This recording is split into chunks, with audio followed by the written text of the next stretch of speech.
Guardiões, Kreuzer aqui, e no vídeo de hoje a gente vai falar sobre o 5º episódio da 3ª temporada de Riverdale. E cara, eu preciso falar pra vocês, fazia tempo que uma série de TV assim, que sai episódio semanal, não me empolgava tanto. Tá muito legal. Esse episódio fez rolar cabeças, inclusive na semana que vem não vai ter episódio inédito por causa do Thanksgiving lá dos Estados Unidos, mas vai ter vídeo aqui no canal normalmente. E além disso eu aproveito pra falar de um formato novo que vai rolar aqui no canal, porque eu não sei se vocês sabem, mas todas as quintas-feiras até o meio-dia eu tô aqui falando do episódio anterior ou fazendo uma teoria relacionada ao que foi mostrado no episódio anterior, mas agora também na quinta-feira às 18 horas vai sair um sneak peek explicado, que é basicamente como eu já faço os teasers, né, explicados aqui no meu canal, que eu faço uma observação frame a frame do que provavelmente a gente vai ver no episódio. Então, pra não perder nenhum conteúdo, se inscreve aqui no canal e clica no sininho pra receber notificação de quando tiver um vídeo novo. Inclusive, não deixe de seguir os meus parceiros, que é o Riverdale Brasil Oficial. Eles têm Facebook, tem Twitter, tem Instagram, tem tudo, que eles postam teoria lá também. E também tem o Riverdale Brasil, que faz muitos sorteios, tem frases super divertidas relacionadas à série. E eles estão me ajudando muito aqui com os vídeos de Riverdale no canal. E lógico, se você quer ganhar uma jaqueta do Arte, não esqueça de responder o comentário desse vídeo e de todos os vídeos de Riverdale com a hashtag KreuserRiverdale. É só responder a pergunta final e eu vou falar na live que vai acontecer logo na sequência do episódio de mid-season, que é daqui 4 episódios. Então corre pra você conseguir ganhar. Eu já tô quase participando eu mesma para ter mais de uma jaqueta aqui.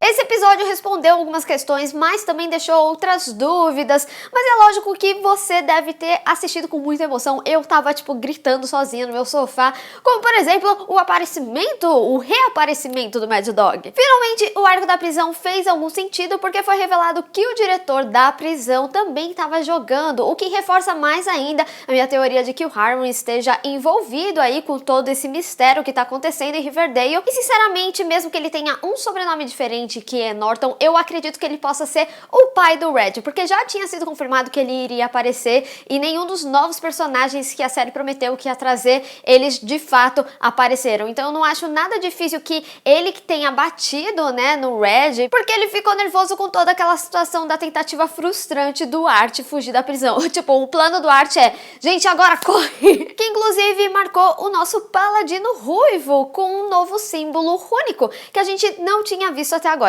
Se vocês me acompanharam ou me conheceram lá da live da Warner, sabe que eu já tinha falado do alfabeto Cthulhu, que inclusive é o alfabeto de Lovecraft, que a série já trouxe inúmeras referências ao longo das temporadas anteriores. E lá nesse alfabeto, os símbolos significavam T, G e H. E agora, com esse novo símbolo, a gente tem um S. E lá na promo, a gente vê que o Joaquim fala que significa sacrifice, ou seja, sacrifício no português. Isso significa que cada letra desse alfabeto significa alguma coisa, alguma parte aí do jogo. Talvez esse seja o puzzle pra gente, que a gente tá jogando desde o início da temporada. Eu ainda não sei o que exatamente essas palavras vão formar, até porque elas são só consoantes, ainda não existe nenhuma vogal, mas provavelmente ela é algum acrônimo para algo que revela quem tá por trás desse jogo. Assim como a cidade do jogo, que o Jug tinha falado que Eldever era um acrônimo para Riverdale. Ou seja, o jogo só acontece ali e por isso eles nunca acharam nada online. Inclusive tem toda uma comparação aí com as gangues que existem na cidade. E falando do Jughead, todo mundo achava que ele tava meio louco, né? Principalmente depois do final do episódio anterior.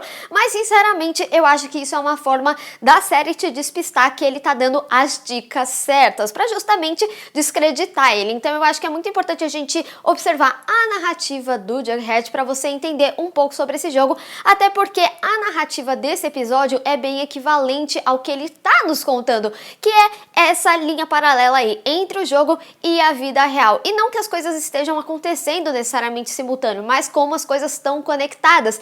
E é por isso que quando o Art ele foge ali da prisão, ele tava esperando que ele entrasse face, então isso dá a entender que ele sabe do plano da Beth e que eles não estavam discutindo ali naquele momento. Eu acho que talvez tenha sido algo que eles tenham combinado ali para que eles fizessem em separado, né, essa investigação, que nem a gente tinha visto que a Beth ia investigar lá os Ever Nevers e ele ia fazer essa parte do jogo. Mas com todo esse envolvimento da vida real e do jogo, a gente tem essa junção em paralelo das histórias sendo contadas. E quem na realidade tá brincando com a gente é o Roberto Aguirre Sacasa. Eu já saquei o seu jogo. Inclusive, quando a gente descobriu o motivo do beijo do Joaquim no Art, né, a gente descobre que na verdade ele deu o beijo de Judas, que ele precisou fazer toda aquela situação pra acender, o que mostra ainda mais que a prisão tá toda envolvida aí com o jogo. E isso faz como moeda de troca que ele consiga sair da prisão, e por isso a gente vê lá o Kevin encontrando com ele na floresta. Inclusive, eu tenho que falar que eu gostei muito da construção de como foi feita a fuga, né, até mesmo do envolvimento, como que eles entraram ali no fosso, meio que disfarçado, a Josie e o Kevin como se estivessem trabalhando, a Verônica fingiu que era filha do Norton, e tudo isso pra conseguir fazer o Art fugir de dentro pra fora. Sem falar da cena icônica da própria Beth de serpente. Eu amei. E sem falar que esse episódio deu a entender melhor do que a gente tinha visto no episódio de flashback, que muita gente reclamou que ficou mais confuso ainda. Mas calma, eu tô aqui pra te ajudar. Inclusive, se você acompanha aqui o canal, sabe que eu tinha feito um vídeo diretamente do Pops falando como Riverdale era cíclico e como a história dos seus pais e a história dos adolescentes hoje em dia que a gente acompanha são cíclicas, ou seja, elas se repetem, e muito disso também tem a ver com as suas personalidades, né? Então, por exemplo, a gente tem aí a Beth, teve a Dark Beth, e essa personalidade que a gente tem dela hoje em dia tem tudo a ver com a personalidade da Alice, em que ela era uma serpente, então seria meio que essa parte de Dark Beth e Beth que a gente tem hoje em dia,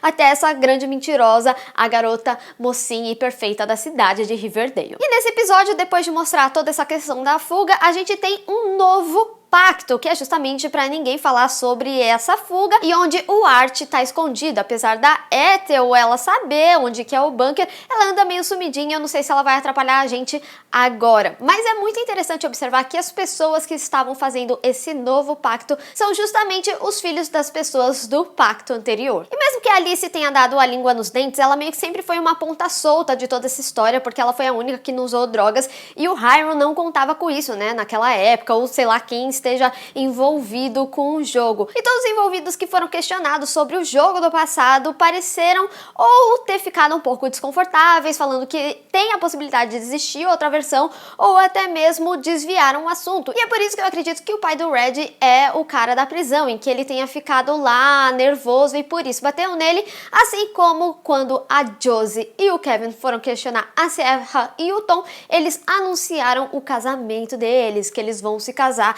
Então, meio que seria uma forma para deixar eles meio de lado nessa história. Inclusive, é isso que faz com que eles tenham a decisão de jogar o próprio jogo entre eles três. Que, inclusive, eram as mesmas pessoas que estavam no outro grupo, né? Tirando, lógico, o Hiram, que teria que ter a parte da Verônica, mas ela estaria bem mais pra turma ali do Jug do que pra turma do Red, e também o Dilton, né? Só que no caso ele já morreu. E como vocês sabem, aqui no meu canal eu tenho uma teoria que fala que talvez o Claudius e o Clifford também tenham algum envolvimento. Depois desse episódio e também revendo a segunda temporada, tem algumas pontas soltas que me fizeram meio que mudar alguma questão, mas ainda tá dentro disso. Eu vou fazer um outro vídeo falando sobre isso, que inclusive vai sair na próxima semana, que eu vou aproveitar esse hiato, então calma. Assistam o canal que vocês vão ser muito bem compensados, porque essa teoria é muito mais pesada. Vocês ficaram bolados com a primeira?